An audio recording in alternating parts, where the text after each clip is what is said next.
While 3Clicks Philip is busy playing with his pearlescent skins, I'm going to talk about something a bit more serious.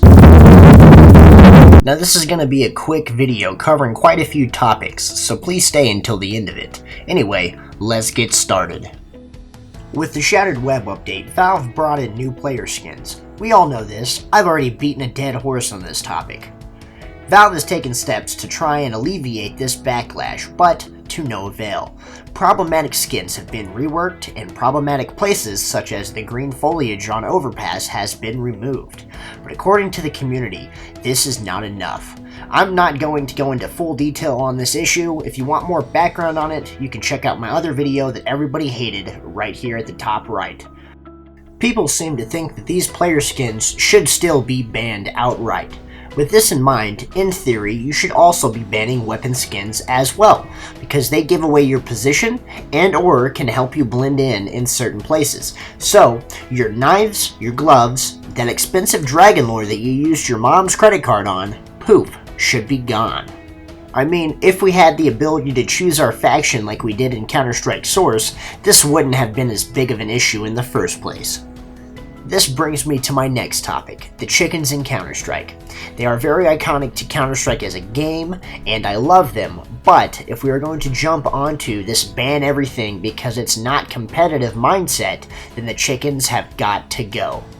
Now, I know most of you probably haven't been in the CSGO community long enough to remember this argument, but let's bring it up again, shall we? There are countless examples of chickens giving away player positions on maps and costing save rounds. I saw one literally yesterday on Reddit.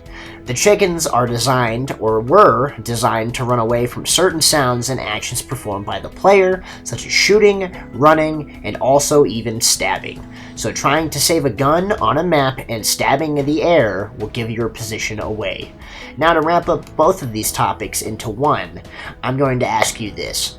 How far are you willing to go to make Counter-Strike a competitive game? Making everyone the same player model, with the same weapons and no skins, without chickens or variations on the maps, would yes, make the game more competitive, but that would arguably be no fun for anyone. At some point, we have to draw the line somewhere. Fat motherfucker. West side, bad boy killers. Now, I'm going to briefly cover this next one. I don't have all the fancy tools to make changes to the game like Zool would, so please bear with me. The SG-553, or Krieg, has seen a rise in popularity recently. It seems that people have finally gotten over the fact that it behaves like a Call of Duty gun. With this, I, along with most of the community, believe the gun needs to be reworked. The rework I pose is not a fire rate change or even an armor penetration change, though something of the sort would definitely help with what I'm proposing. I think that the scope accuracy needs to be changed to match that of the AWP and the Scout to an extent. There needs to be a delay to accuracy when scoping in to prevent it from being used to immediately one-tap players holding a position. The SG is a very powerful one-tap machine currently, but adding a delay to scoped accuracy would stop it from being abused as a peeking tool.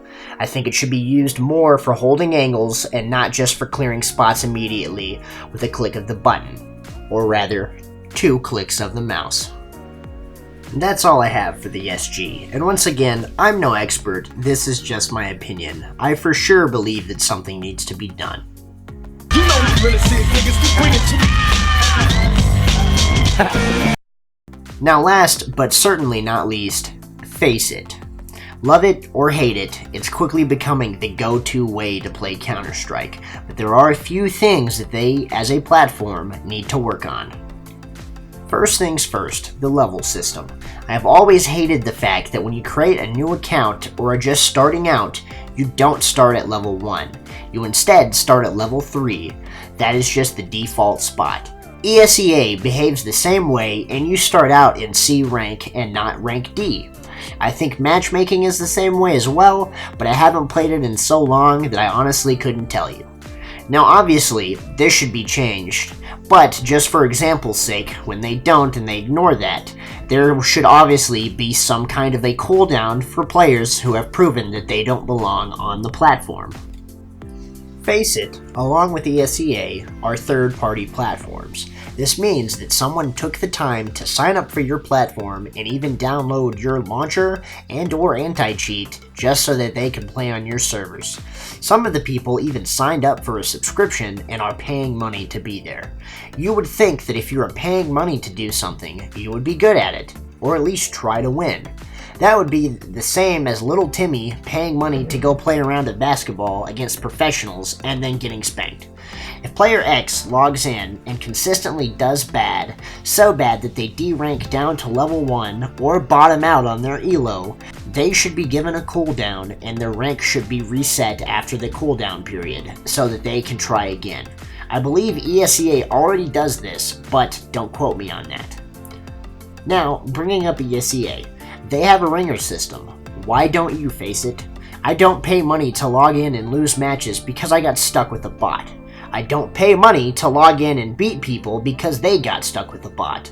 I beat them because I am better than them, not because they were down a man. Come on, guys. It's been years and you still don't have something as simple as a ringer system. Anyway, thank you guys for watching, and I will see y'all with another amazing video very soon.